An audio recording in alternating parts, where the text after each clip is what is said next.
Moscovici n'a pas pu venir parce qu'il y avait une grève ce matin en Italie d'où il partait, donc il n'a pas réussi à attraper son train. Donc du coup, la conférence va avoir lieu en français et non pas en anglais. Et Nona a accepté au pied levé de changer sa présentation de l'anglais au français. Voilà, alors juste quelques mots. Le Crapule organise le 18 avril, le jeudi 18 avril, son prochain événement sur les processus de radicalisation et sur la question des jeunes djihadistes français. C'est avec Laurent Bonelli, Fabien Carrier, Xavier Crétiez et Fabien Truong, de 15h30 à 18h30 le 18 avril, ici à Géopolis. Vous trouverez des affiches et ce sera annoncé donc, sur le site du Crapule. Voilà, je crois que l'OVPR et le COSPOL ont aussi des événements à annoncer.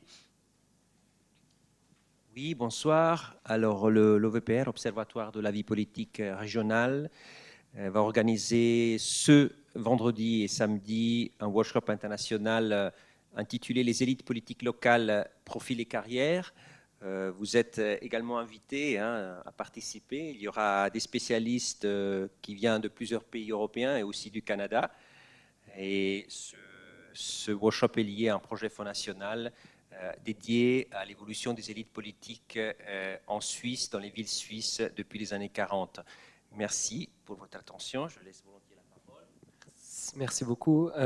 Et du coup, le COSPOL, donc le Comité des sciences politiques de l'Université de Lausanne, organise demain une conférence avec Edwy Plenel, journaliste et cofondateur du journal français Mediapart, avec une modération d'Olivier Filleul du Crapule. Ce sera donc demain à 17h15 à Amphimax 351 et sous inscription. Voilà. Alors, on va commencer donc pardon, excusez-moi. On va commencer le plat de résistance de la séance, donc sur qui soutient la droite radicale. Et en premier lieu, je voulais présenter Nona Meyer, bien qu'elle n'ait pas réellement besoin d'être présentée. Beaucoup la connaissent ici. Elle est directrice de recherche émérite au CNRS. Elle est rattachée au Centre d'études européennes et de politique comparée de Sciences Po. Et c'est à partir de ses travaux sur la droite radicale et notamment sur le Front national devenu le Rassemblement national en France qu'elle intervient dans cette conférence. Elle a notamment publié en codirection avec Alexandre Désé et Sylvain Crépon l'ouvrage suivant, Les faux semblants du Front national, paru aux presses de Sciences Po en 2015. Elle a aussi publié un ouvrage sur les militants d'extrême droite, un ouvrage en anglais co-dirigé avec Bert Klandermans, donc paru en 2005. Alors, la majorité des étudiants ici la connaissent à travers son manuel de sociologie des comportements politiques qu'ils ont fréquenté assidûment durant leurs études. Et donc, centrée sur le même thème, enfin, mais plutôt centrée sur le vote, elle a également publié l'année dernière avec Yves Deslois un ouvrage qui s'appelle « Analyse électorale ». Voilà, alors cette conférence, on l'a organisée sur la droite radicale. Elle est importante parce que aussi dans 2 mois, on a les élections européennes qui vont se tenir du 23 au 26 mai dans les pays de l'Union européenne. Et la presse annonce que ces élections seront un duel entre pro-européens et eurosceptiques dans tous les pays et annonce que la question des migrations sera peut-être au centre de la campagne électorale dans de nombreux pays européens. Et de ce point de vue, la droite radicale serait bien placée au niveau de ces élections. Alors, la droite radicale bien placée, en France, effectivement, aux dernières élections, à la présidentielle de 2017, la candidate du Rassemblement national, Marine Le Pen, a fait 21,30% des suffrages exprimés au premier tour et 33,9% au second tour dans son duel avec Emmanuel Macron. Elle a remporté 10 millions et demi de voix, soit 2 fois plus que son père en 2002. Et lors des prochaines élections européennes en France, eh bien, les sondages et les médias promettent un nouveau duel Rassemblement national La République en marche d'Emmanuel Macron. Ils seraient fortement en avance sur leurs concurrents et seraient crédités chacun d'environ 22% des voix. Donc c'est en tout cas l'état de la construction médiatique de ce sujet des européennes en ce moment. Néanmoins, on a aussi la question sociale qui est revenue récemment sur le devant de la scène avec le mouvement des Gilets jaunes, un mouvement que le Rassemblement national soutient du bout des lèvres. Et c'est vrai donc pour la France, ce retour de la question sociale sur le devant de la scène, mais c'est vrai aussi dans d'autres pays. La Hongrie, dont devait nous parler Béla Greskovic, a connu une forte mobilisation en décembre-janvier dernier autour d'une loi, en fait, d'une nouvelle loi du travail en Hongrie qui devait augmenter le nombre d'heures supplémentaires qui pouvaient être imposées aux employés, heures supplémentaires qui auraient été payées 3 ans plus tard. Donc il y a eu de grosses manifestations contre le gouvernement de Viktor Orban, également en Hongrie récemment. Les enjeux environnementaux sont aussi revenus sur le devant de la scène avec les manifestations climat un peu partout en Europe. Et ces enjeux ne sont pas forcément favorables à de forts scores de la droite radicale, comme cela a pu se manifester récemment lors des élections cantonales à Zurich, Lucerne et Bâle-Campagne, où les Verts et la gauche ont fait une percée et où l'UDC a perdu des sièges. Alors peut-être que c'est des choses qu'on pourra aborder par la suite dans le débat, mais il semblait important, à côté de tous ces plans sur la comète et ces prévisions du futur, d'avoir des éléments solides sur les caractéristiques du soutien à la droite radicale lors des élections qui ont déjà eu lieu, et en l'occurrence des éléments sur les caractéristiques sociopolitiques des électeurs et des électrices du Rassemblement national. Ceci d'autant plus qu'a lieu un débat dans le champ scientifique à ce sujet, ou plutôt plusieurs débats ont lieu à ce sujet dans le champ scientifique. Les électeurs de la droite radicale sont-ils ou non des perdants de la mondialisation, pour reprendre les termes de Hans-Peter Krisi? Sont-ils des membres des catégories populaires, ou bien ces derniers se réfugient-ils plutôt dans l'abstention? Est-ce que ce sont, comme l'avancent certains chercheurs, des couches spécifiques des catégories populaires, des petits moyens des catégories populaires qui auraient accédé à une certaine forme de réussite sociale, notamment par la propriété de leur maison, ou au contraire des précaires qui voteraient pour le Rassemblement national? Est-ce qu'il s'agit d'électeurs venant de la France périphérique, abandonnés en colère et s'opposant à une France des villes prospères? Est-ce qu'il s'agit d'un électorat masculin, ou bien est-ce que le gender gap a disparu? Est-ce que le Rassemblement national séduit plutôt les plus âgés tentés à la retraite par un repli sécuritaire, ou bien au contraire les plus jeunes qui n'ont pas été socialisés politiquement au moment où la gauche était forte et porteuse d'un projet de société plus égalitaire? Donc les questions sont nombreuses sur les caractéristiques sociopolitiques de cet électorat et difficiles à trancher.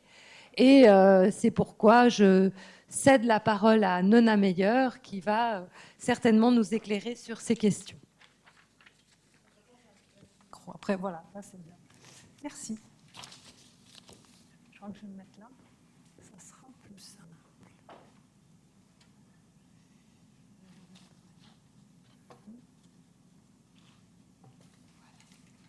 C'est bon? C'est là? Ouais, c'est bon. OK. En tout cas, merci de m'avoir invité. C'est toujours un plaisir de revenir à Lausanne et à l'UNIL. Et puis, je regrette beaucoup que Béla ne soit pas là, mais du coup, on va avoir plus de temps pour parler de Radical Right. Donc, j'ai combien de temps? 3 quarts d'heure. Oui, maxi. Et ça sera en franglais puisque la commande initiale était de faire l'exposé en anglais. Alors, vous aurez les slides en anglais et le texte en français quand même, tant qu'à faire. Alors, la commande était très générale. Who supports the radical right? Alors, j'ai décidé de cerner un peu le sujet. D'abord, je vais parler uniquement de la droite radicale populiste, au sens où le définit Kaas-Moede, c'est la définition qui s'est progressivement imposée en Europe. On verra ce que ça veut dire. Mais en tout cas, c'est des droites radicales qui jouent le jeu électoral, dont je vais parler uniquement. Je vais parler uniquement de leur soutien électoral, parce qu'il y a des tas d'autres manières dont on aurait pu travailler sur les militants. Et je vais adopter plutôt une perspective genrée, c'est-à-dire il y a des milliers de choses sur ces électorats. Moi, je vais essayer de faire le point sur ce qu'on appelle the radical right gender gap. Est-ce que c'est encore d'actualité? Est-ce que les femmes continuent à moins voter pour ces droites radicales populistes en Europe? Et puis, je prendrai le cas français comme un miroir grossissant de ces phénomènes. Et je ne ferai pas juste une description du profil, parce que ça n'a aucun intérêt. J'essaierai de le raccrocher aux débats théoriques nombreux qui traversent l'explication du vote pour ces droites. Et je ne regarderai pas simplement les facteurs de la demande, parce qu'il faut tenir compte aussi des facteurs de l'offre, si on veut comprendre le vote. Donc, après une introduction rapide sur qu'est-ce que j'entends par droite radicale populiste et pourquoi c'est intéressant de travailler sur la France, je verrai 3 points. D'abord, l'état de l'art sur qui vote pour ces droites. 2, l'état de l'art sur existe-t-il un écart important entre le niveau de vote des hommes et des femmes pour ces droites, Radical Right Gender Gap. Et enfin, je prendrai le cas français où on assiste au contraire à la disparition du Radical Right Gender Gap depuis 2012. Et en conclusion, ça sera les futures lignes de recherche, tout ce que tu as esquissé. Je n'ai pas traité de tout, mais la précarité, ça m'intéresse tout particulièrement puisque j'ai beaucoup travaillé là-dessus et c'est justement beaucoup plus compliqué. Ce n'est pas les plus précaires qui votent, c'est plus complexe. Alors, la définition des droites radicales populistes, si vous avez tous lu Kaas-Moede, Populist Radical Right Parties in Europe, je présume, c'est ce qu'il appelle le nativisme. Nativisme, c'est en fait nationalisme plus ethnocentrisme. Ce qui caractérise ces droites, aussi diverses et hétérogènes soient-elles, c'est un nationalisme exclusionniste. C'est nous contre les autres. Donc c'est le peuple, mais un peuple très défini. Ensuite, c'est une dimension autoritaire. La loi et l'ordre, une vision hiérarchique, autoritaire de la société qui est généralement caractéristique des droites en général et que l'on retrouve ici. Et enfin, populisme. Mais populisme, ça ne veut rien dire. Il y a des populistes de gauche, de droite, d'extrême gauche, d'extrême droite, de centre. Donc, c'est ce qu'on appelle une idéologie mince, a thin ideology, simplement qui prétend définir le peuple, qui est sain, face à des élites corrompues. Mais ce qui rend les caractéristiques de ces droites, ce n'est pas simplement qu'elles sont populistes, ce n'est même pas la caractéristique principale. Ça, c'est leur argument de vente. Mais c'est nativisme et autoritarisme. Alors, la France est intéressante parce que longtemps, elle a été perçue comme le modèle de ces droites en Europe, qu'on a copié un peu partout. Elle a commencé très tôt, puisqu'il est créé en 1972 et son démarrage électoral au Front National date de 1984. Et puis, il va avoir un second souffle avec l'arrivée de Marine Le Pen à la tête de ce parti en 2011. Il y a une nouvelle dynamique. Et effectivement, en 2017, au deuxième tour de l'élection présidentielle, elle recueille plus d'un tiers des suffrages exprimés, ce qui est le record absolu de ce parti qui, entre-temps, s'est rebaptisé RN. Donc, on va pas mal parler de Marine Le Pen. Ça, certains se souviennent peut-être, c'est un cliché de ce fameux débat entre les deux tours, mais où elle a été très mauvaise, mais qui ne l'a pas empêché quand même de faire 34% au second tour. Et là, c'est juste pour vous montrer ce que je veux dire par, en fait, depuis qu'elle est là, la dynamique est beaucoup plus forte. Ce qui est en rouge, c'est les scores par nature d'élection depuis que Marine Le Pen est arrivée, qu'il s'agisse des présidentielles, là vous voyez, on atteint le niveau maximum, qu'il s'agisse des régionales, des européennes, des cantonales, maintenant départementales. La seule chose où ça marche beaucoup moins bien, ils ont toujours du mal, c'est les législatives. Mais globalement, on peut quand même dire qu'il y a une dynamique très nette depuis que Marine Le Pen est là. Alors, je commencerai par « Who votes for these parties and why ?» Alors, il y a une littérature absolument immense, et en une demi-heure, on ne va pas tout résumer. Je voudrais juste retenir 3 traits, parce qu'il y a énormément de travaux comparatifs. Donc on va partir du comparatif pour ensuite se centrer sur la France. Et ils convergent. Et s'il y avait 3 choses à lire pour avoir une vision globale, ça serait ces 3 papiers. Elizabeth Evers-Flatten, What Unites Right-Wing Populists in Western Europe. Ensuite, Rodwin et Burgun, Van Elsast, Van der Verhorst. Radical Distinction, Support for Radical Left and Radical Right Parties in Europe, et Daniel Oesch, que vous connaissez sûrement, et Lynn Renwald, Electoral Competition in Europe's New Tripolar Political Space. Pourquoi ces 3 choses? Parce que ces 3 approches sont comparatives, donc on va parler de l'Europe avant de parler de la France, et qu'on arrive au même résultat. Le premier, ce qui caractérise ces droites, c'est que l'enjeu qui les rapproche, c'est le sentiment anti-immigré, c'est mettre l'immigration au cœur du débat. L'immigration cadrée comme une triple menace économique, ils prennent vos boulots, culturelle, ils ne respectent pas nos valeurs, c'est une menace pour l'identité nationale, et politique, avec eux et avec l'Europe qui leur ouvre la porte, c'est la fin de l'État-nation. Donc ça, c'est le point commun. Si je prends les électeurs du Front National aujourd'hui, dans toutes nos enquêtes, ils sont à peu près 90% à trouver qu'il y a trop d'immigrés en France. Ça reste, quel que soit l'accent que met Marine Le Pen sur cet enjeu ou pas, elle n'a même pas besoin de le dire. C'est ce qui les rassemble. Le deuxième point, c'est parce que c'est un enjeu qui est à la fois économique, mais plus encore culturel. Ce qui compte, ce n'est plus la variable de classe, c'est plus les variables lourdes que sont les classes sociales et la religion, c'est le niveau d'études. Et cet article-là de Rodwin et ses collègues est intéressant parce qu'il nous montre que pour les partis populistes radicaux de droite et de gauche, c'est l'éducation qui est un facteur clé, mais qui joue en sens inverse. C'est-à-dire ceux qui soutiennent les gauches radicales populistes sont beaucoup plus instruits que ceux qui soutiennent les droites radicales populistes. Le niveau de diplôme est un élément clé du soutien. Il y a une corrélation négative entre soutien pour les droites radicales populistes et le diplôme. Et le troisième élément, c'est Daniel Oesch, c'est ces partis vont brouiller les clivages de classe existants.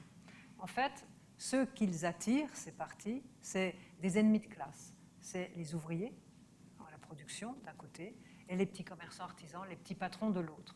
Pas partout, pas avec la même intensité, mais on a quand même ce nouveau clivage qui passe à travers les clivages existants.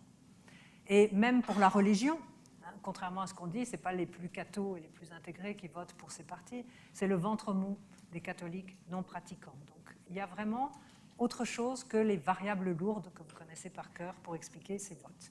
Et là, c'est un assez joli schéma de Daniel Oesch pour nous montrer, bon, vous connaissez les 2 dimensions, en bas c'est la dimension économique, socialiste, capitaliste, plus ou moins d'État, et en haut c'est la dimension culturelle, ouverture, fermeture. Vous voyez que la radical right, elle est à peu près au milieu sur l'axe économique, mais elle est vraiment tout à fait du côté du pôle autoritaire, fermé, anti-immigré, autoritaire, on retrouve Casmo II.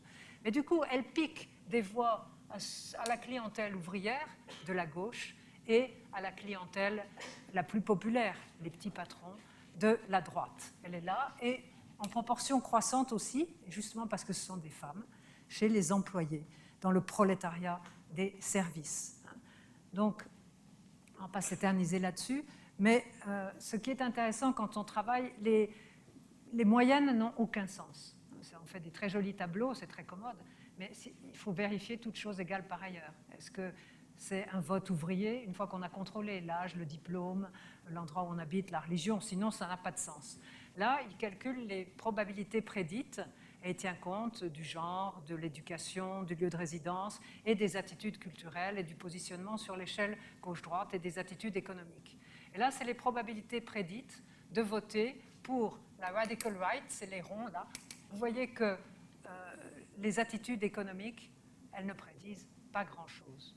Ça prédit très fortement le vote de gauche, l'économie, pardon, c'était l'économie dont je parlais, l'économie très liée au vote de gauche, beaucoup moins pour le vote de droite. En revanche, ce qui marche tout à fait, c'est les 2 courbes, la gauche et les droites radicales, sur l'axe culturel. C'est là que se situent les différences, c'est là que les probabilités prédites sont les plus fortes.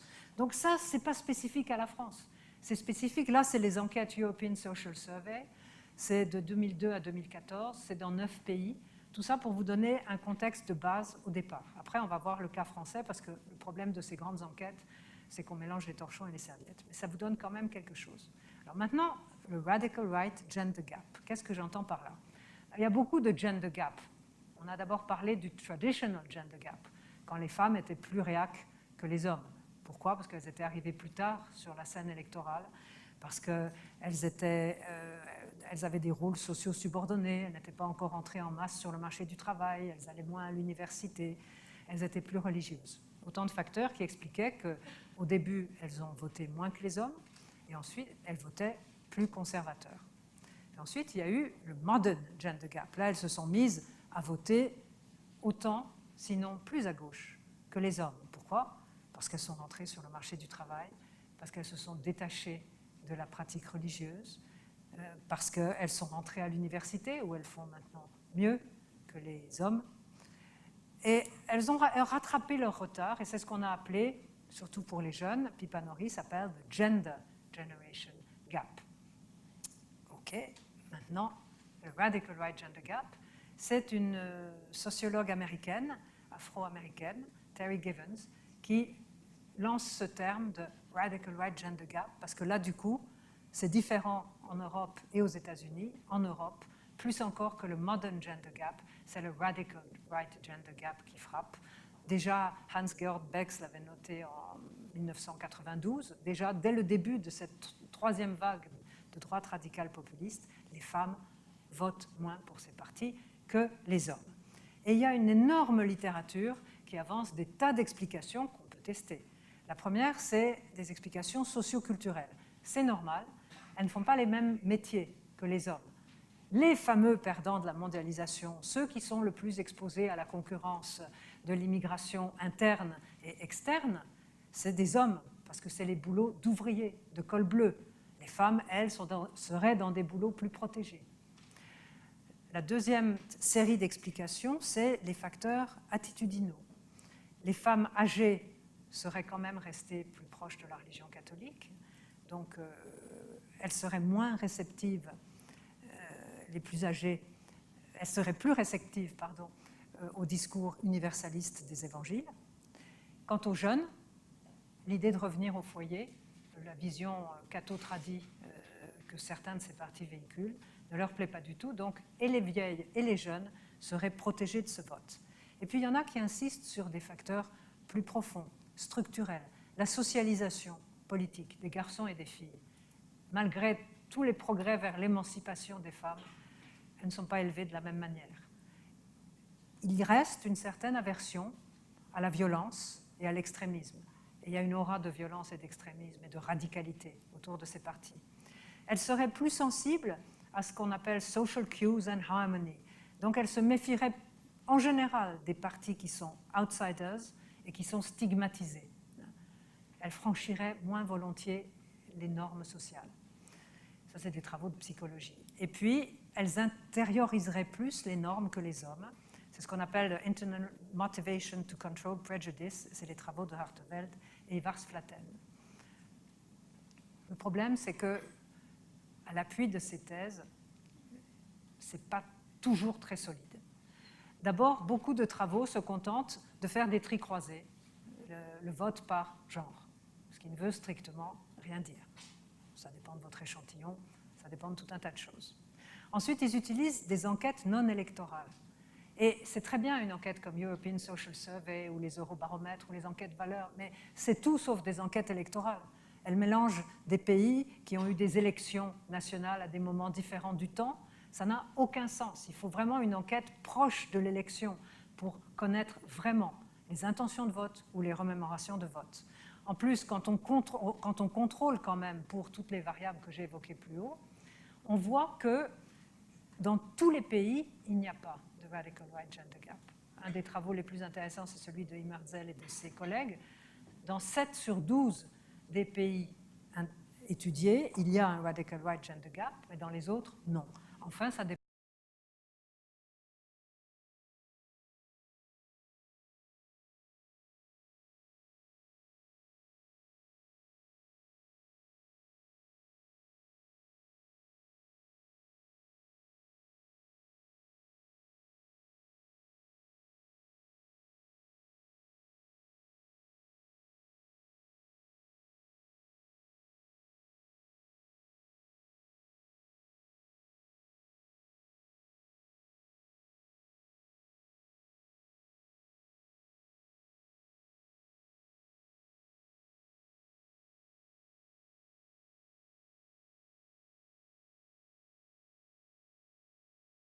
et les plus mobilisatrices, parce qu'on ne peut pas mélanger le type d'élection. Et du temps du père, de 1988 à 2007, à toutes les élections présidentielles où il s'est présenté, il y a un radical gender gap, un radical right gender gap. C'est même le deuxième prédicteur du vote Le Pen après le diplôme, toutes choses égales par ailleurs. Donc là, on est dans la lignée de ce qui se passe dans le reste de l'Europe, une fois qu'on a contrôlé pour la religion, la profession, l'âge, le positionnement sur l'échelle gauche-droite et les valeurs culturelles, économiques et politiques. Mais arrive Marine Le Pen. Et à partir, belle transition, à partir de Marine Le Pen, les choses vont changer. Donc de 2012 à 2017, on reprend, là, je vais vous montrer à la fois les tris croisés, tout bête, et puis ensuite, je vais faire une série de régressions logistiques qui vous permettent de synthétiser tous ces tris croisés et de voir toutes choses égales par ailleurs. Y a-t-il encore un effet du genre sur le soutien à Marine Le Pen à l'élection de 2012 et de 2017? Alors ça, il est parti. Il n'a pas voulu de moi. Je vais chercher si je peux faire F5. Non, j'ai fait une bêtise. Désolée, c'est Marine Le Pen qui se venge. Je n'ai pas touché, c'est ça qui est bizarre.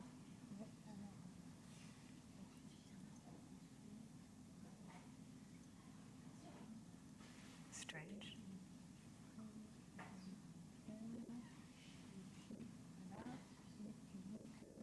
Diaporama. Oui, ça, je vais retrouver. Désolée, bon, je vais faire très attention de ne pas taper trop fort. Bon.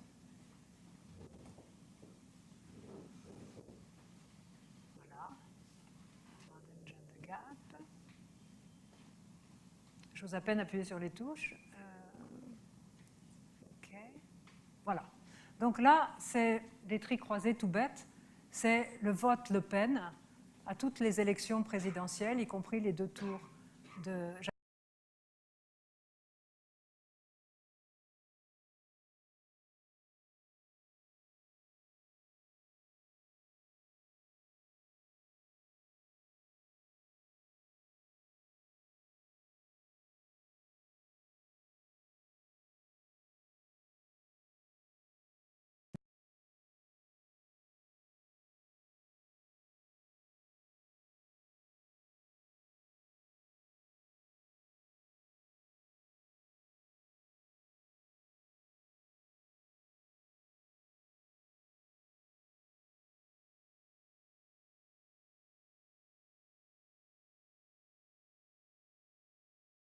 Vous savez, la question bête, quand on le demande avec tout un tas de précautions, il y a des gens qui vont voter, d'autres pas, vous-même, êtes-vous allé voter à cette élection?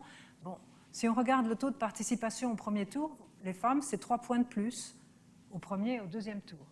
Et si on se dit que les gens, de toute façon, ils dissimulent le comportement d'abstention parce que ça reste un comportement moralement répréhensible, si on ajoute ceux qui ne répondent pas à la question ou ceux qui disent qu'ils ont voté blanc et nul, il y en a beaucoup plus que dans la réalité, tous ceux qui n'ont pas exprimé un vote, on voit que les femmes, au deuxième tour, il y a 6 points d'écart entre la propension des hommes et des femmes à avoir exprimé un vote au second tour. Donc il y a une surmobilisation des femmes qui fait que leur voix a particulièrement compté en 2017. Alors ensuite, toujours dans les tris bêtes croisés, là, c'est cette élection assez exceptionnelle, hein, dans laquelle on a vu l'écroulement de la gauche socialiste et de la droite républicaine. Et là, vous voyez bon, que Mélenchon, les femmes le soutiennent un peu moins, la vieille histoire de outsiders ou image extrême.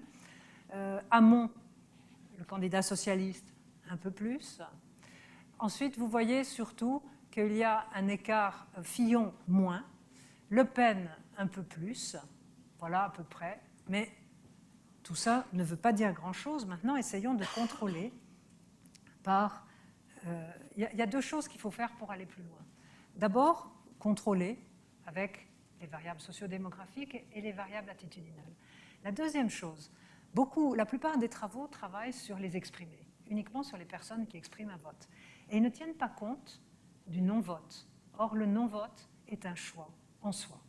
Et dès qu'on réintègre, c'est comme si quand vous avez les résultats d'une élection, au lieu de travailler sur le vote exprimé, vous travaillez sur les inscrits. Mais ça change radicalement parce que vous voyez que le poids réel de ces droites radicales populistes est beaucoup plus faible qu'on ne pense. Et celui de Macron, le vote Macron aussi. C'est important de tenir compte de ce choix comme un autre qui est « je n'exprime pas ». Soit je ne vais pas voter, soit je vote blanc ou nul.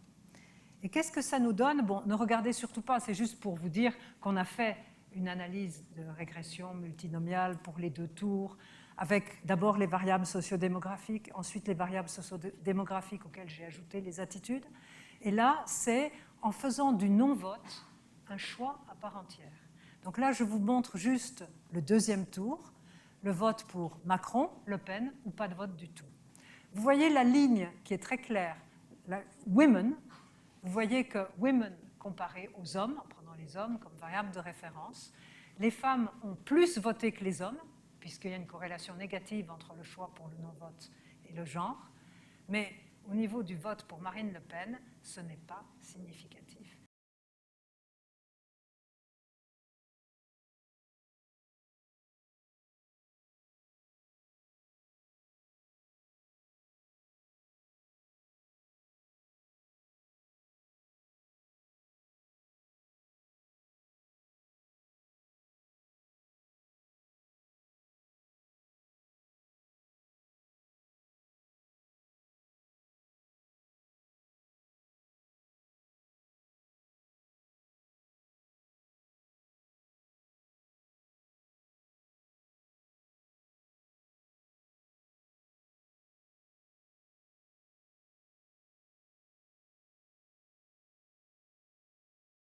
Marine Le Pen. Il y a aussi un petit effet de la religion, mais pas de la religion catholique, le fait d'appartenir à une autre religion, c'est-à-dire essentiellement d'être musulman. On commence à en avoir suffisamment dans nos enquêtes de personnes qui se déclarent de religion musulmane. Là, il y a une corrélation négative qui résiste à tous les contrôles. Mais ce qui est massif, c'est les effets des attitudes. C'est un vote de droite, corrélé positivement avec un positionnement droitier sur l'échelle gauche-droite. C'est un vote ethnocentriste, corrélé positivement avec le degré d'ethnocentrisme sur une échelle d'ethnocentrisme, tandis que le libéralisme économique et le conservatisme culturel, notamment les droits des femmes et des gays, n'a aucun impact. Et enfin, un sentiment anti-européen joue. Donc ça, c'est pour vous donner, en France, qu'est-ce qui s'est passé en 2017. Alors, pourquoi? D'une certaine manière, tiens, c'est bizarre comment ça se balade là. Ah. Ce que ça veut dire, c'est qu'un certain nombre des critères qui étaient utilisés pour expliquer pourquoi il y avait un radical right gender gap ne marchent plus. Peut-être que les femmes ne sont pas ouvrières. La profession ouvrière, elle est à 80% masculine. Mais elles sont dans un prolétariat de service. Elles représentent 80% des employés. Et elles sont de plus en plus nombreuses dans des emplois de service répétitifs, mal payés, ce qu'on appelle les bullshit jobs en anglais. Et donc, c'est dans ces milieux-là, type caissière de supermarché, que le vote Le Pen s'est développé en 2012, puis en 2017. Donc l'argument « elles ne sont pas ouvrières » ne tient plus la route. Ensuite, pour ce qui est de la religion, on aurait pu penser que face à la montée et à la visibilité de l'islam dans l'espace public, il y aurait un mouvement plus à droite des plus catholiques. En fait, ce n'est pas aussi simple, puisque vous avez vu que le degré d'intégration à la religion catholique n'a pas d'impact, c'est simplement le fait d'être musulman qui est corrélé négativement. Et enfin, on aurait pu penser que c'était les féministes. Non, le niveau de libéralisme culturel ne joue pas du tout. Qu'est-ce qui a vraiment joué? C'est l'effet Marine Le Pen. Marine Le Pen, une femme, qui a fait en 2017 en particulier une campagne spécifiquement ciblée sur les femmes, avec un 4 pages où elle se présente comme moi, une femme, une mère, une Française, une avocate. Et on constate que quelque part ça a payé avec une plateforme plus sociale. Donc, ce qui est intéressant, c'est que ce sont les mêmes facteurs qui expliquent le vote des hommes et des femmes pour les droites radicales populistes. Ce sont les mêmes facteurs, un sentiment anti-immigré, un refus de l'Europe, le niveau de diplôme et des attitudes. Bon. Mais en 2012, quand on faisait des régressions séparées sur les hommes et les femmes, on voyait qu'à niveau égal de rejet des immigrés,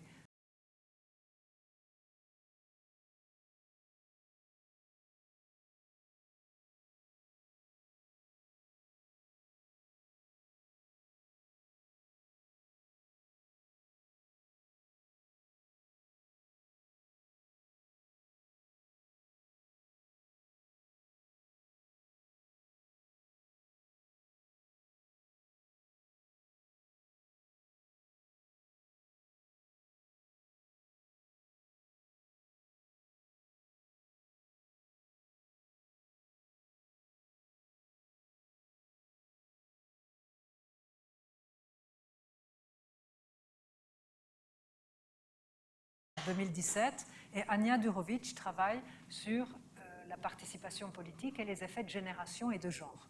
Donc elle a recalculé très précisément, de 88 à aujourd'hui, un effet Gender Generation Gap.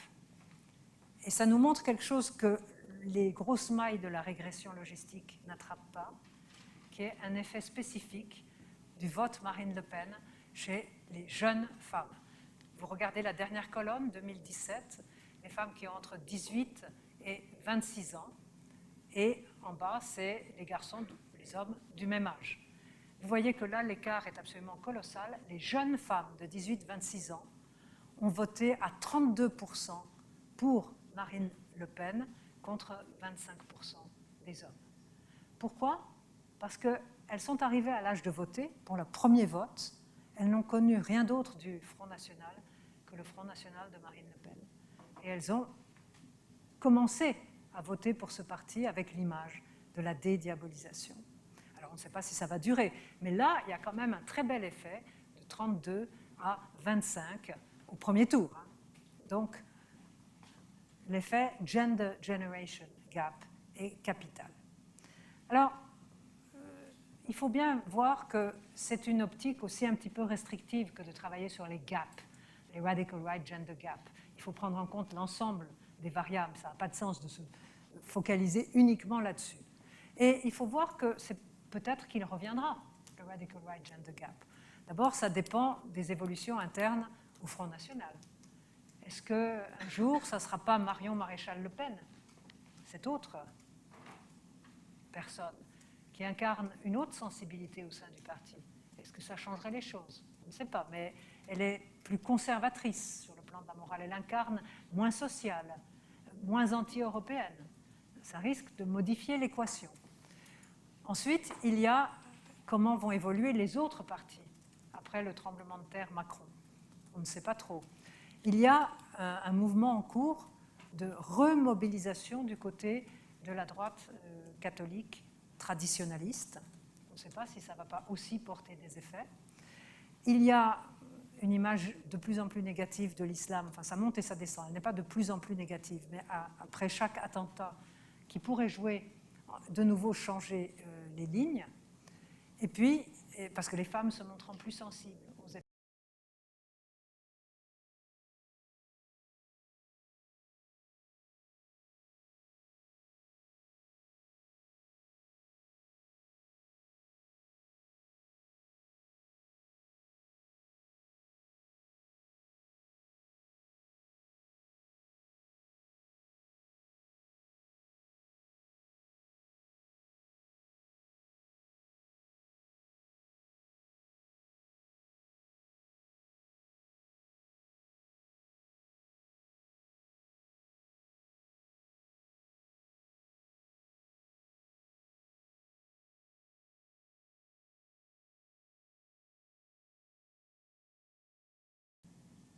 Donc, il faut bien avoir en tête qu'une élection présidentielle est une élection mobilisatrice, mais que pour des élections considérées comme de moindre importance, les femmes se mobilisent moins.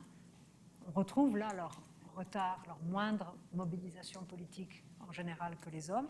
Et donc là, il peut très bien revenir.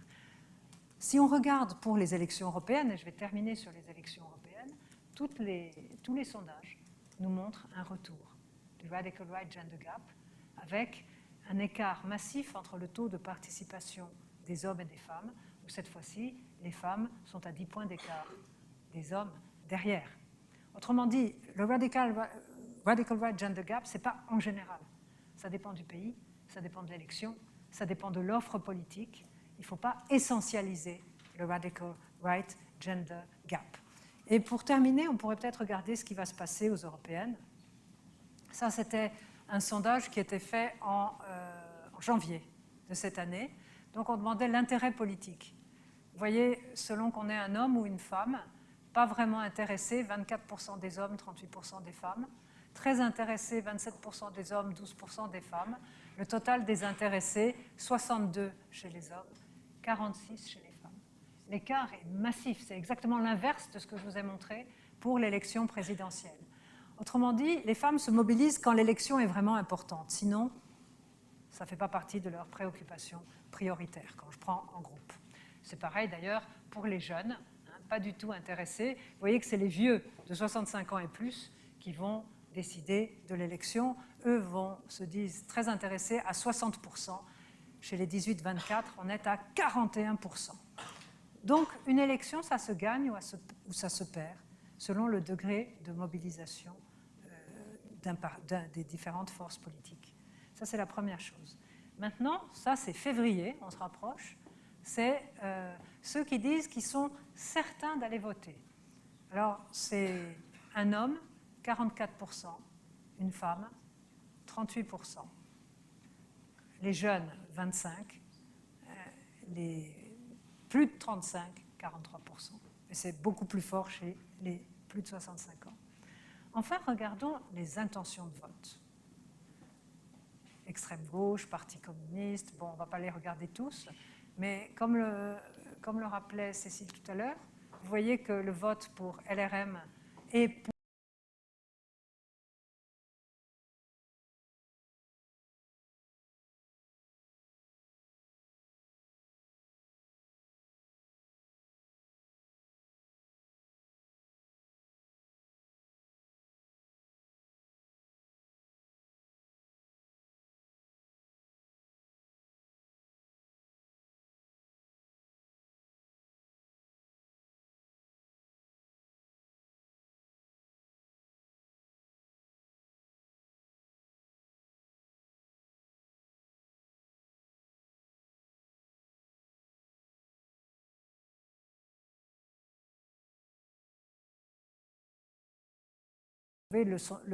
l'écart absolument massif, même si bien sûr, il faut maintenant faire une régression et voir si ce n'est pas l'échantillon qui est pourri et si toute chose égale par ailleurs, on trouve la même chose. Alors, comment aller plus loin? D'abord, je vous ai annoncé le genre, mais le genre, ce n'est pas seulement les hommes et les femmes. Ça, c'est vraiment limité.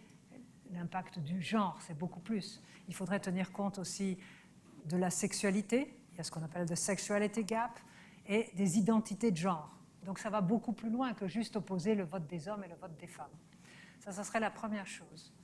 Il y a eu les travaux de Krauss et aussi de Brouard qui montrent par exemple qu'en 2012 et en 2016, enfin 2015-2016 au moment des régionales, les couples gays ont plus voté, et seulement les couples gays hommes ont plus voté pour Marine Le Pen que la moyenne. Il y a quelque chose à aller explorer là. Marine Le Pen n'a pas simplement attiré des femmes, elle a attiré le vote gay masculin sur le thème de la menace que représente l'islam. De même qu'elle a attiré une partie du vote de l'électorat juif sur le thème, toujours, de la menace de l'islam. Et ça, c'est sa fameuse phrase, aujourd'hui dans nos banlieues, il ne fait pas bon être femme, enfin non, gay, juif ou tout simplement femme. Et c'est sa nouvelle politique de communication, mais qui n'est pas spécifique à Marine Le Pen, que vous trouvez aux Pays-Bas ou ailleurs, qui consiste à dire « Nous sommes le rempart des démocraties contre l'islamisme radical, qui est une menace pour les gays, les femmes, les juifs. » Mais donc, il faut aller beaucoup plus loin que se contenter dans les sondages d'opposer le vote des hommes au vote des femmes. Ensuite, il y a des travaux intéressants qui ont été menés au CEVIPOF avec Janine Mossus-Lavaux et Réjeanne Sénac sur une catégorie qui augmente dans les sondages, ceux qui se définissent ni comme hommes ni comme femmes. Et là, il y a une piste de recherche intéressante parce que soit ils se désintéressent de la politique, soit ils ont des positions plus tranchées.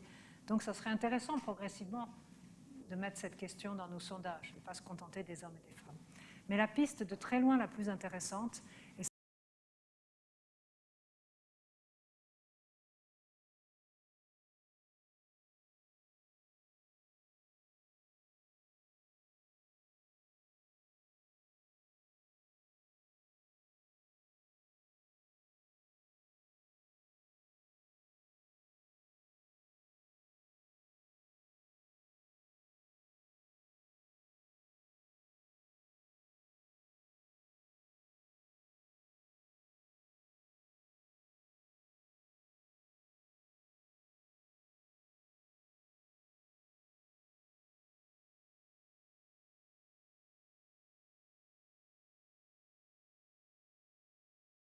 la variable proxy homme, femme, déclarés dans les sondages. Et je crois que j'arrête là et le reste. Oui, si vous voulez, soit on y revient dans le débat sur la précarité. Vous voulez que j'en parle maintenant ou dans le débat? What do you want? Dans le débat? Oui, d'accord. Et là, j'ai mis dans le PowerPoint les travaux susceptibles de vous intéresser pour aller plus loin. Voilà.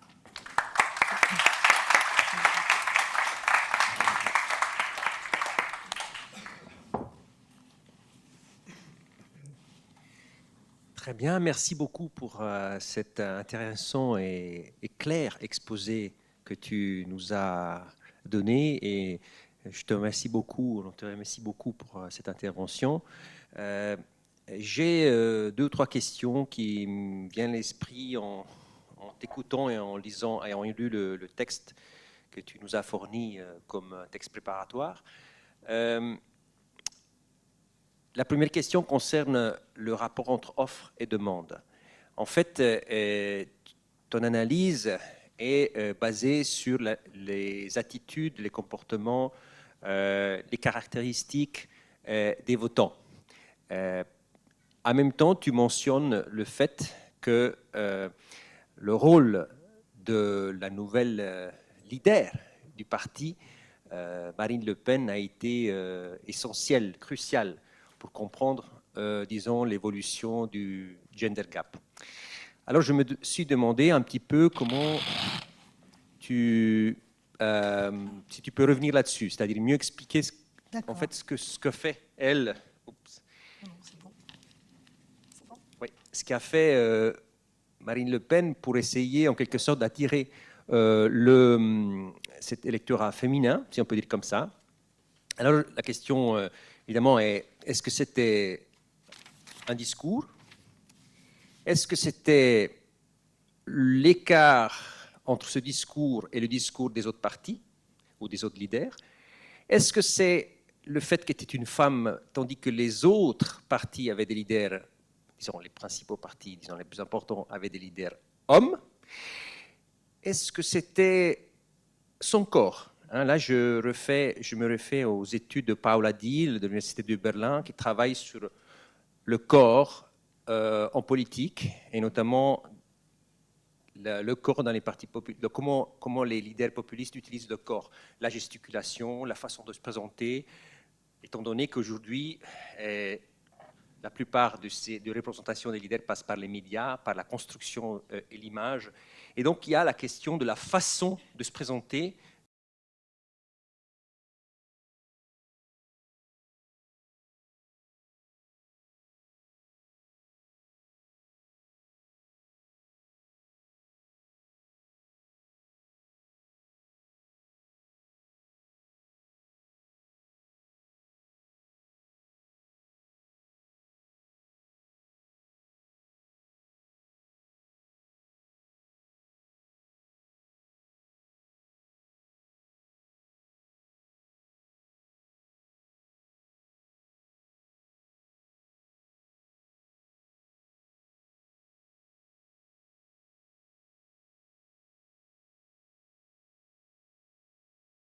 Homosexualité. Et je me demande, est-ce que finalement, souvent ces partis politiques qui utilisent l'islamophobie comme un instrument de mobilisation politique, en fait, de l'islam, ils en font un usage très différencié. Et souvent, l'islam, c'est le refus de l'égalité homme-femme, c'est le refus du droit des femmes, de la liberté des femmes. Donc la question, est-ce que c'est l'islam ou l'islam terrorisme, ou plutôt un proxy en fait de la défense de l'égalité homme-femme et de la liberté en particulier des femmes. Donc en fait, c'est 2 variables un petit peu différentes, ou l'une qui cache l'autre. Et je termine sur la question j'aimerais bien que tu reviennes un petit peu là-dessus, peut-être avec des réflexions, sur le gay et le gender gap. Je donne l'exemple du PVV de Geert Wilders, donc un parti radical right hollandais, donc où Geert Wilders est ouvertement gay, il se présente comme gay, et discours très islamophobe. Et le parti, semble-t-il, sur l'analyse, ne vit pas tellement un gender gap en termes des électeurs. Hommes et femmes, plus ou moins, se retrouvent, disons, plus ou moins également parmi l'électorat de ce parti. Alors, est-ce que, comment appréhender cela? Est-ce qu'effectivement, est-ce que c'est la question de l'offre ou c'est la question de la demande, finalement? Bon, je vais repartir pour une demi-heure pour répondre aux différentes questions. Merci. Tu en veux d'autres? Parce que là, déjà, il y en a un. Vas-y. Je pensais qu'on allait pour qu'il y ait aussi le temps pour la salle. On allait peut-être prendre nos questions à Antoine et à moi, et ensuite que tu y répondrais, qu'ensuite on passerait la parole à la salle. Donc, alors, moi, je te remercie beaucoup pour ton intervention. J'avais, moi, des questions autour du travail de mobilisation. C'est aussi un petit peu la question de l'offre, mais moins sur la question du discours en tant que tel, mais sur le travail de mobilisation que réalise le Rassemblement national en direction de ces femmes. Comment est-ce qu'on peut mettre en rapport finalement les caractéristiques individuelles des électeurs que tu soulignes, le fait qu'il y a des femmes, des jeunes femmes, etc., avec le travail de mobilisation du parti. S'agissant des femmes, par exemple, on sait que Steve Briois, dans le nord de la France, à Hénin-Beaumont, il organisait des bals pour mobiliser les veuves de mineurs. Et là, tu montres que le Rassemblement national attire beaucoup les jeunes femmes de moins de 26 ans. Elles ont largement voté pour elle, à un tiers à peu près dès le premier tour. Donc, est-ce qu'il y a un travail de mobilisation spécifique du Rassemblement national en direction de ces jeunes femmes? Est-ce qu'on peut penser de ce point de vue qu'il y a eu un effet de mobilisation de la Manif pour tous? Et en lien avec ça, qui sont-elles, ces jeunes femmes? Est-ce que c'est des jeunes ouvrières des catégories populaires, ou est-ce que c'est des jeunes catholiques de classe moyenne, classe supérieure? Donc, est-ce qu'on en sait plus un peu sur les caractéristiques de ces jeunes femmes? Et puis, j'aurais une deuxième question, simplement en lien avec le mouvement des Gilets jaunes. Est-ce que par rapport à ça, tu peux nous dire des choses sur la manière dont le Rassemblement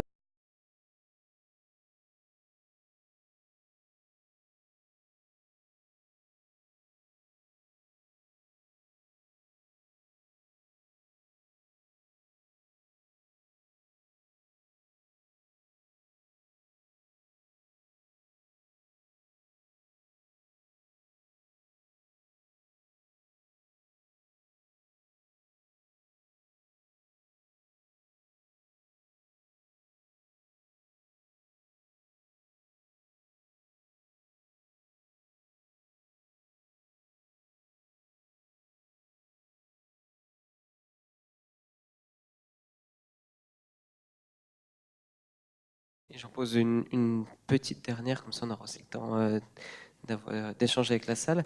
Moi, je me demandais en fait sur la pertinence, au final, d'utiliser les critères tels que le Big Five. Donc le Big Five, pour rappel, qui utilise les critères tels que l'extraversion, l'amabilité, le contrôle de soi, la stabilité et l'ouverture, pour pouvoir expliquer des résultats tels que c'était le cas, par exemple, lors de l'élection présidentielle de 2017. Au final, on se rend compte qu'il y a quand même un aspect émotionnel qui est malgré tout mis en avant, qui a trait à la psychologie sociale, dans une approche un petit peu plus behavioriste, puisque notamment vous dites dans votre texte que la stabilité émotionnelle apparaît statistiquement plus robuste aux régressions logistiques chez les électeurs. Du coup, est-ce qu'au final, cette explication est adéquate, et est-ce qu'on ne pourrait pas peut-être évoquer d'autres causes, puisque au final, même d'un point de vue de la significativité des résultats, on se rend compte, ou du moins j'ai l'impression que ce n'est pas les facteurs prééminents. Est-ce que, par exemple, la précarité, telle qu'on l'a évoqué à la fin, pourrait être un facteur peut-être plus important dans l'explication de ces élections? Vous voulez que je réponde, ou vous voulez qu'on prenne les questions de la salle pendant qu'on y est? Peut-être on va déjà répondre. D'accord. Ok. Bon, alors je commence par le début. Gender, il ne suffit pas d'être une femme, parce que sinon, Ségolène Royal, elle aurait été massivement élue. Donc c'est plus compliqué. C'est la rencontre entre un certain type d'électorat populaire, peu diplômé, c'est pas n'importe quelle femme, et l'offre. Donc c'est vraiment l'idée d'articuler les deux. Le seul élément que j'ai dans mes enquêtes pour articuler les deux, c'est la sympathie à l'égard de Marine Le Pen. Et celle-là, elle est extraordinairement forte chez les femmes qui votent pour elle. On s'aperçoit que ça écrase tout le reste. Donc, c'est pour répondre à ta question, simplement, il y a un autre effet. Il y a un effet à la fois de la femme, Marine Le Pen, et du discours Marine Le Pen. Son discours, c'est un discours qui s'adresse aux oubliés, aux petits, aux sans grade, à ces femmes que personne ne défend, etc. Un discours social aussi. Mais elle a, dans sa manière de se présenter en politique, et il y a plein de travaux sur le corps, il y a aussi un que je te recommande qui est de Dorit Geva, Daughter, Mother, Captain. Elle analyse les films de Marine Le Pen, c'est absolument fabuleux comment elle joue sur le registre masculin et féminin en même temps. Et c'est sa force. Il y en a une où elle est là, en train de, avec un énorme manteau, où elle a l'air du général de Gaulle, de dos, et elle est en train de conduire un hors-bord, donc pour montrer que c'est une femme, mais que c'est une femme de tête, que c'est une femme d'autorité. Elle joue sur les deux tableaux très bien. Donc ça n'a pas découragé les hommes, mais ça lui permet d'attirer les femmes. Elle a, Bourdieu dirait, une exis populaire qui plaît parce que elle n'est pas bourge. Donc il y a à la fois son discours qu'on entend, mais il y a aussi quelque chose qui est dans sa manière d'être pour ces femmes-là. Et je me souviens quand on avait fait les entretiens avec Céline Braconnier pour notre bouquin sur les inaudibles, on avait travaillé auprès de personnes en situation de très grande précarité, dont beaucoup d'entre elles ne sont pas inscrites et ne votent pas. Mais elles suivaient la campagne, c'était celle de 2012. Et elle connaissait les candidats, elle connaissait bien Marine Le Pen. Et elle disait, moi, Marine Le Pen, je ne suis pas sûre que je vais voter pour elle.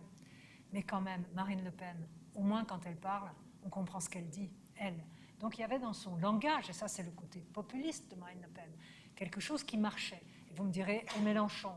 Non, Mélenchon, il y avait l'idée que c'était un violent, et que c'est un riche qui essaie de se faire passer pour un pauvre, pour un défenseur des pauvres. Tandis que Marine Le Pen, elle était pas bourge. Voilà, c'était la chose qui arrivait. Et puis en plus, elle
donné. Il faut aller lire les entretiens en profondeur qu'a fait Christelle Marchand-Legier, où elle a interviewé des dizaines de femmes qui ont voté Front National. Au début, c'était essentiellement des femmes d'eux, ou des conjointes d'eux, ou des petites amies d'eux. Puis progressivement, on a vu venir des femmes. Et c'est en 2012, on a vu venir des femmes de milieux populaires, c'est-à-dire pas ouvrières, mais elles pèsent peu les ouvrières, parce que c'est une profession à 80% masculine, le monde ouvrier.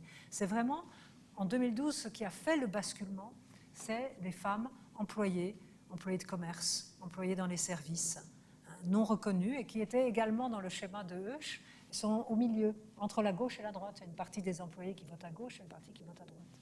Et donc, les femmes, ces femmes-là, c'est des femmes de milieux populaires et qui en ont ras-le-bol de leurs conditions d'existence et de travail et qui ont peur de tomber. Donc, c'est une certaine forme de précarité. Je vais tout de suite sauter sur la précarité. Qu'est-ce qu'on entend par précarité ? Nous, on a travaillé avec un indicateur qui est utilisé par les centres médico-sociaux. Il a été mis au point à la fin des années 90 pour détecter les personnes socialement fragiles. Quand on était en plein pic de chômage, 97-98, et les questionnaires classiques ne marchaient pas. Ils ont fait un questionnaire avec plein de questions sur qu'est-ce que peut être la pauvreté, la précarité, du mal à s'en sortir. Et ils ont fait, au final, ils ont retenu 11 questions qui donnent un indicateur très simple de précarité. Il faut répondre oui, non. et qui est un indicateur intéressant parce que ce n'est pas simplement la pauvreté économique, la précarité, c'est dans la tête, c'est la peur de tomber, c'est l'isolement, c'est l'idée qu'on n'a personne sur qui compter en cas de coup dur. Donc les questions sont très simples. Vous vivez seul ou en couple? Vous êtes propriétaire de votre appartement? Vous voyez souvent une assistante sociale? Les 12 derniers mois, vous êtes parti en vacances? Les 12 derniers mois, vous êtes allé au cinéma? En cas de coup dur, il y a quelqu'un qui pourrait vous prêter un logement? En cas de coup dur, il y a quelqu'un qui pourrait vous aider? Combien de personnes hors de votre famille proche avez-vous vu? Et on arrive à construire quelque chose, un indicateur qui varie de 0, pas du tout précaire, à 100 précaires. Imaginez-vous que dans l'enquête de 2012, on est déjà à 36% de gens précaires sur cet indicateur, si on prend le critère des centres sociaux où la précarité commence à 30. Autrement dit, c'est quelque chose qui est très répandu. Si on prend une définition de la précarité qui n'est pas simplement le SDF, qui est le cas limite, la personne qui est le cas SOC, le cas social, la personne qui est assistée, c'est des gens qui parfois ont un peu d'argent, mais ils ne savent pas de quoi demain sera fait. C'est tout ce qui a été mis en lumière par les travaux d'A.T.D. Carmonde, le père Brzezinski, c'est l'idée qu'on risque de tomber dans la pauvreté. On ne sait pas de quoi demain sera fait. On ne dispose pas des sécurités pour le travail, pour le logement, pour s'en sortir à la fin du mois. Et donc, dans ce sens large, la précarité, c'est complexe parce que le premier impact de la précarité sur le vote, c'est de faire s'abstenir. De très loin.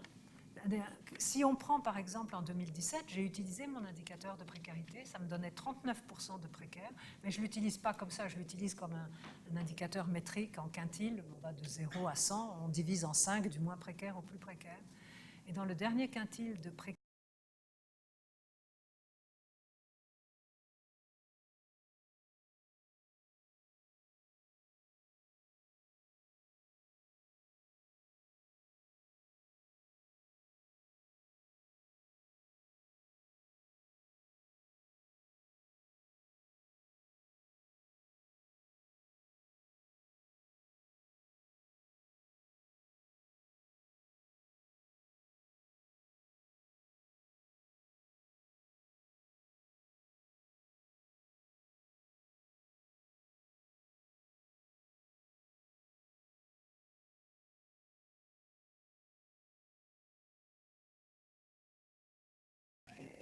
qui haïssent ceux qui sont en bas.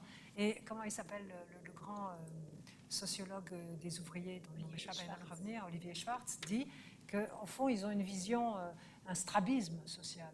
Avant, c'était simple, on s'en prenait à ceux d'en haut. Mais maintenant, on s'en prend à ceux d'en haut, qui ont du pognon, et on s'en prend à ceux d'en bas, parce qu'ils sont assistés. L'assistanat, c'est quelque chose qui stigmatise, mais en même temps, qui donne envie, qui crée du ressentiment. Donc, le premier impact de la précarité, ce n'est pas de faire voter pour l'extrême droite ou pour la droite radicale, c'est de détourner des urnes. Ensuite, oui, pour ceux qui vont voter, à ce moment-là, ça fait progresser le vote pour Marine Le Pen en 2017. Et c'est là qu'on retrouve l'effet de l'offre politique en 2012. On y croyait encore à la gauche, aux socialistes. Dans nos entretiens, les gens disaient « Bon, moi je vais voter. » Vous savez, le mari de Ségolène, là, parce qu'il ne savait même plus son nom, François Hollande, oui. On va voter pour la gauche, parce que la gauche, c'est le cœur. Parce que la droite, il y en a marre, parce que Sarko, c'est le président des riches. À l'époque, en 2012, quand on allait voter, quand on était précaire et qu'on allait voter, plus on était précaire, plus on votait à gauche, plus on votait Hollande. Mais là, en 2017, on n'y croit plus. Il y a eu la droite, il y a eu la gauche, on ne va pas voter Macron quand même, qui est aussi perçu comme le président des riches. Donc en 2017, plus on est précaire quand on va voter. Donc la moitié qui va voter, la petite moitié qui va voter. Alors là, ça fait augmenter de manière linéaire le soutien pour Marine Le Pen. Donc tout ça pour tempérer un peu l'image. Et donc, quand vous recalculez les scores de Marine Le Pen chez les précaires, ça vous donne un quart, quoi, parce qu'il faut diviser par 2 à cause de cet impact massif de la précarité qui détourne des urnes. Et même tous ces scores, je veux dire, quand vous regardez les votes en utilisant le non-vote comme un choix percé, ça vaut la peine de faire ça. Alors maintenant, si je reviens en arrière, l'islam. Alors, l'islam, c'est intéressant. D'abord, elle dit islamisme radical, Marine Le Pen. Mais ceux qui votent pour elle, ils oublient islamisme radical et disent islam. C'est très clair. Et effectivement, Marine Le Pen joue sur les deux tableaux. Elle présente l'islam comme une menace pour les droits des femmes, et elle présente aussi l'islam comme une menace pour la sécurité. Il ne faut pas oublier que ce parti joue sur les deux tableaux de l'autorité, donc de la loi et l'ordre, et du rejet de l'islam et de l'ethnocentrisme. Donc les deux comptent, mais ça dépend chez qui. Mais les deux comptent, on ne peut pas dire que c'est l'un qui cache l'autre.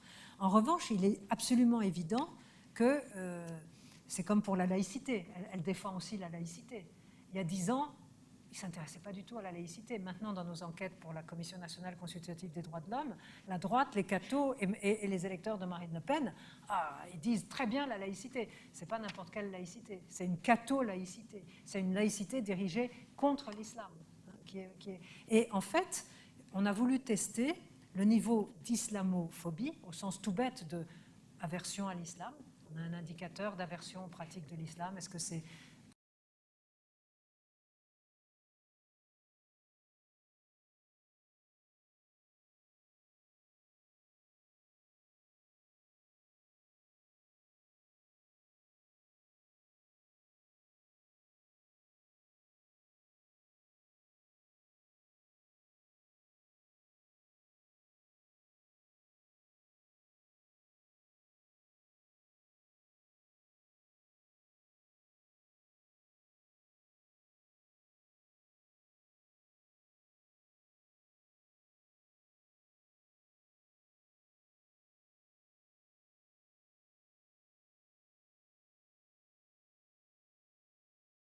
c'est les deux choses. Alors, et pour les gays, c'est intéressant. N'oublions pas que Marine Le Pen, elle avait un certain Florian Philippot à ses côtés, qui était gay, qui était haï par le père, une partie de l'électorat du Front National déteste les gays. Mais Marine Le Pen et Florian Philippot n'ont pas défilé à la manif pour tous. Marine Le Pen, elle n'est absolument pas conformiste sur le plan des valeurs. Elle n'est pas du tout sur la ligne catho-tragique de sa nièce. Donc, il y a des clivages à l'intérieur de ces partis sur ces questions. Mais ce qui m'a intéressé, moi, c'est que quand on prend l'électorat dans son ensemble et quand on fait une analyse de régression, le degré de libéralisme culturel n'a aucun impact sur le vote. Donc, c'est intéressant en soi, c'est un résultat. Alors, si je remonte là, les Big Five. Ça, ce n'est pas mon idée, les Big Five. Alors, peut-être tout le monde ne sait pas ce que c'est que les Big Five. C'est les 5 traits de personnalité, c'est la marotte des psychologues sociaux. On va pouvoir déterminer les traits de personnalité, et il y a quelques différences entre les hommes et les femmes. Bon. Nous, c'est Karim, en fait, que ça intéressait. Abdelkarim Amenguet, qui a travaillé avec nous, et il voulait travailler vraiment sur les Big Five. Alors, on l'a laissé faire les Big Five, et c'est intéressant parce que ça ne marche pas. Parce que les critères sont à la limite de la significativité.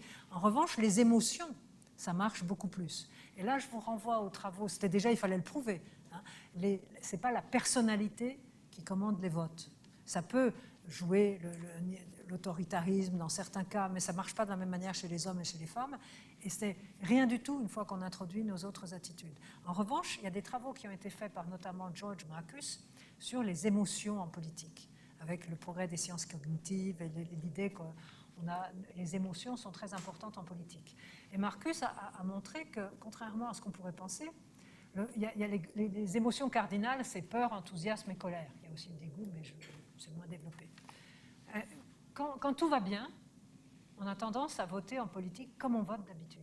Il n'y a pas de menace, alors je fais comme d'hab, je n'ai pas besoin de me préoccuper. Une menace dans son environnement fait monter la peur et l'anxiété. Et l'anxiété, en fait, rend les électeurs plus rationnels, elle les rend plus critiques. Elle les amène à se détourner de leurs habitudes. Donc, il a écrit un très beau livre et un très beau chapitre pour dire que la peur ne jette pas dans les bras de l'homme fort. La peur rend l'électeur rationnel. Il réfléchit avant de voter, alors qu'avant, il se fiait à la force de l'habitude. Mais il montre surtout que lors de ces dernières élections, l'émotion qui fait passer au vote Le Pen, quand on a le profil idéal, plus à droite, refus des immigrés, plus autoritaire et anti-Europe. Eh bien, ce qui fait basculer, c'est la colère, c'est pas la peur. L'émotion clé, là, c'est la colère. Et c'est vraiment intéressant parce qu'il le montre très clairement. Donc si ça vous intéresse, oui, il y a un impact des émotions, on s'en sert de plus en plus. Enfin, on pourrait travailler mieux là-dessus, parce que là, c'est des émotions qu'on demande de verbaliser, mais c'est la colère qui marche beaucoup plus que les Big Five. Nous sommes d'accord. Alors, les gilets jaunes.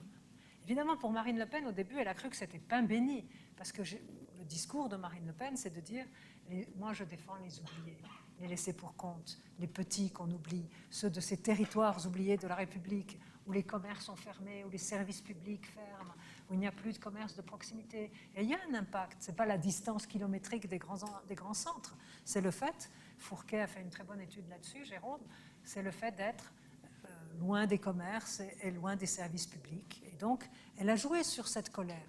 Donc, pour elle, elle pensait que ça allait marcher. Mais le mouvement des Gilets jaunes est un mouvement énorme, proliférant, où il y a des totalement hétérogènes entre ceux qui sont sur les ronds-points, ceux qui vont manifester, ceux qui vont à une manif et pas à l'autre. Mais c'est des mondes radicalement différents. Alors, profiter des Gilets jaunes, c'est illusoire. Et si les rares études, enfin non, pas les rares, il commence à y en avoir beaucoup, les études qui essaient de travailler soit sur Facebook, puisque le mouvement a commencé sur Facebook, soit des enquêtes auprès des ronds-points. Je pense aux travaux faits à Bordeaux. À Grenoble, c'est plutôt sur les...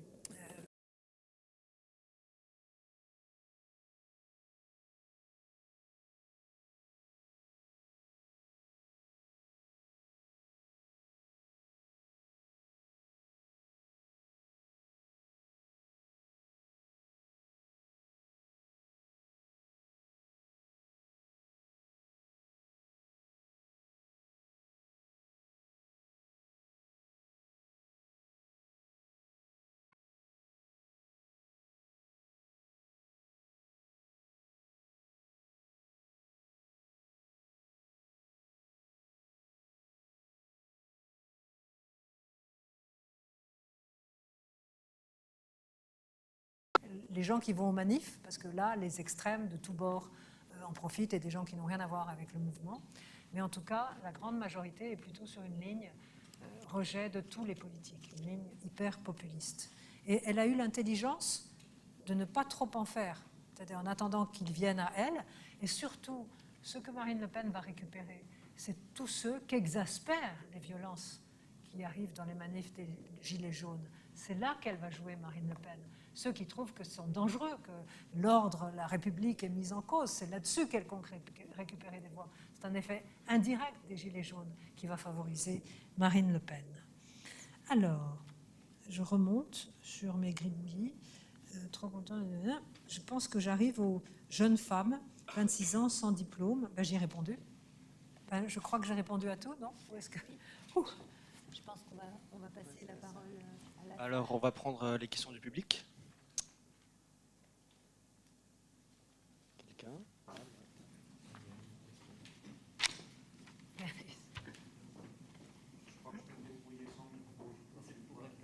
Tu as une voix qui porte? Oh. Non, moi je ne suis pas un spécialiste du comportement électoral, donc il y a une chose que je n'ai pas très bien compris, c'est comment on évalue empiriquement l'effet de l'offre. Tu as parlé d'un indicateur qui serait la sympathie pour telle ou telle personne. Qu'est-ce qu'il y a d'autre? Parce que ce que tu nous dis sur le discours, lexis corporel, etc., il me semble qu'on peut le supposer. De là à inférer qu'il y a un effet, Oui. je ne sais pas. C'est ma première question. Tu as raison. Ma deuxième question, c'est sur l'impact du type d'élection. Je n'ai pas compris ce qu'on peut dire sur l'impact.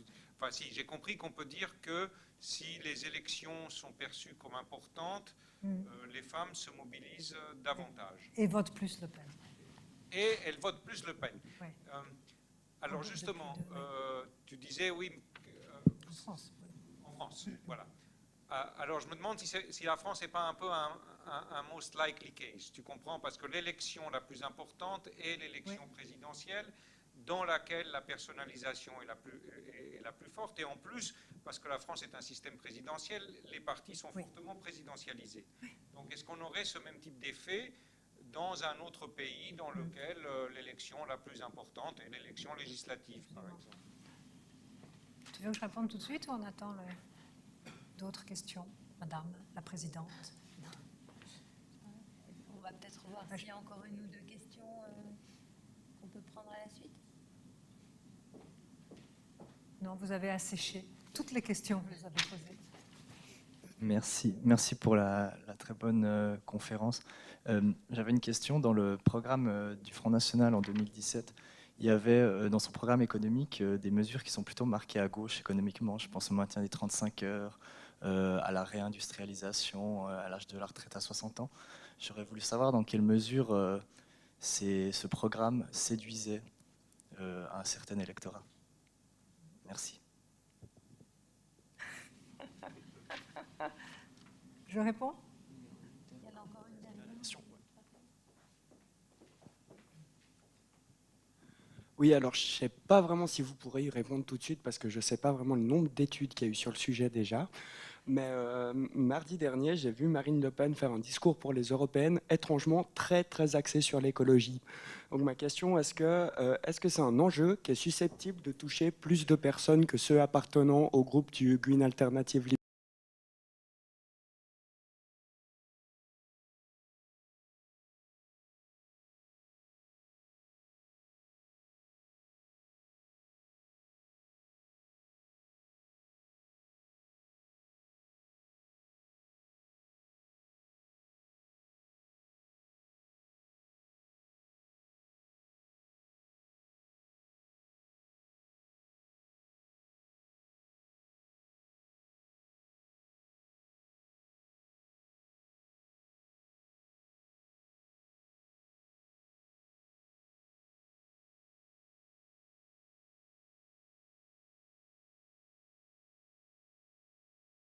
De violence qui jouait toujours, et un attachement, une vision très traditionnelle du couple et de la famille.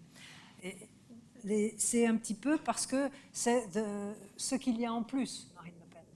Une fois, parce que elle a vraiment adapté, c'est la première fois qu'au sein du parti, on fait un tel ciblage de l'électorat féminin.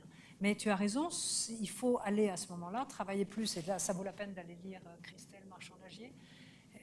Il faut aller travailler avec Ducali pour voir un peu plus comment est perçue Marine Le Pen. C'est un problème, c'est une limite de ce genre d'études, je le reconnais tout à fait. Et ce n'est pas évident, parce que quand tu leur demandes qu'est-ce qu'elles aiment dans le parti, c'est la même chose que les hommes. C'est la peur de l'immigration. En fait, les facteurs qui expliquent le vote masculin et féminin sont les mêmes. C'est ça qui est intéressant. On aurait pu trouver autre chose. Mais donc, c'est vraiment ce qui a changé entre l'époque du père et Marine Le Pen, c'est ce ciblage sur les femmes, et c'est des consignes données même au niveau du parti de faire venir les femmes avec l'idée que les femmes auront une image plus douce, un vieux stéréotype, et surtout que Marine Le Pen a changé le parti, qu'elle a dédiabolisé. Et là, ça renvoie à tous les travaux des psychologues qui disent que les femmes ont tendance à toujours être plus sensibles que les hommes au fait qu'un parti soit extrémiste, non conformiste. Donc elle a essayé de normaliser le parti. Donc tout cela met ensemble, c'est une hypothèse forte. Mais je n'ai rien qui me permette de dire à 100% c'est un effet de l'offre. Ensuite, le type d'élection, le travail que je fais avec Philippe Kostelka et avec l'équipe du Canada, ce n'est pas sur le vote, en fait, c'est sur la participation. Et c'est la seule chose qui joue là vraiment. Malgré le rapprochement des hommes et des femmes sur le plan du politique, à niveau de diplôme égal, à carrière égale, les femmes continuent à avoir des notes beaucoup plus mauvaises que les hommes sur les scores de connaissances politiques, et qui sont souvent d'ailleurs mal faits et genrés, mais en tout cas, ça dépend des questions qu'on demande. Mais il y a quand même encore un décalage, et il y a un décalage au niveau de l'intérêt politique, et donc c'est ça qui explique que les midterm elections, qui sont jugées non importantes, mobilisent moins les hommes que les femmes. Qu'en France, ça ait eu un impact sur le soutien pour Marine Le Pen, c'est spécifique à la France. Absolument, avec le cas de l'élection présidentielle, on ne peut absolument pas transposer. Donc c'est deux choses que j'ai peut-être présentées et collées, mais qu'il faut décoller. Il y a une chose qui est l'impact de midterm election ne mobilise pas autant les femmes, même les jeunes femmes. Deuxième point, en France, ça a joué en faveur de Marine Le Pen parce qu'elle a mobilisé les jeunes femmes plus que la moyenne. Alors, le discours social et le discours de gauche, il y a un article qui est tout à fait intéressant par Gilles Ivaldi où il a travaillé avec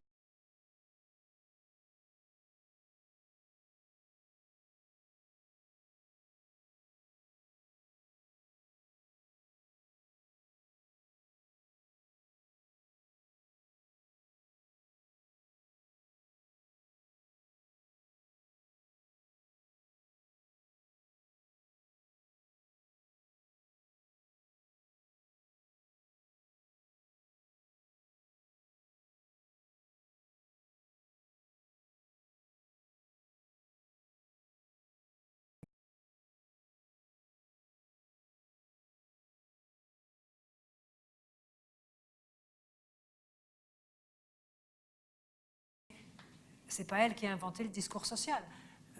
Sa tactique, c'est de prendre à la gauche et de prendre à la droite. Et à la gauche, elle prend des références, elle va citer Jaurès, elle va prendre le discours social.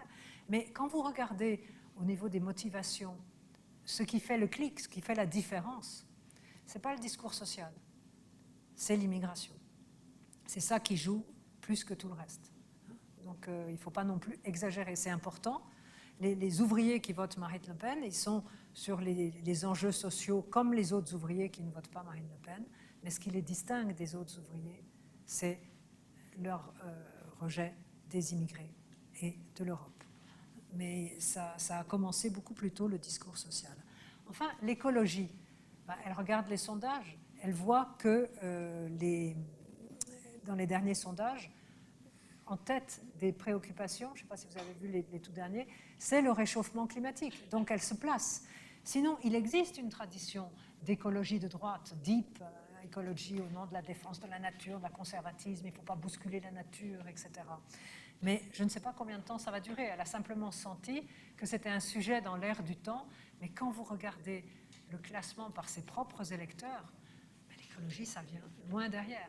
Là, justement, dans ce sondage qui date de ELAB, qui date des 25 et 27 mars, là, ce qui distingue les électeurs potentiels de Marine Le Pen, c'est qu'ils sont 60% à mettre l'immigration en tête, alors que c'est 30 et quelques dans l'électorat, et l'écologie, eh bien, pas tout en bas, mais très très loin derrière. Donc je pense que pour l'instant, chez elle, c'est un argument de vente, et que ce ne sont pas les réseaux écolos qui existent au Front National depuis très longtemps, et notamment tout ce qui est protection des animaux. Elle a joué des choses, enfin bon, Brigitte Bardot et compagnie, mais je pense que c'est totalement une stratégie électorale, pour l'instant. Merci. Y a-t-il d'autres questions ? On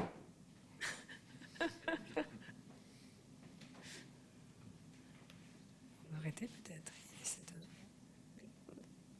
Il n'y a pas d'autres questions, on a eu des questions très genrées là.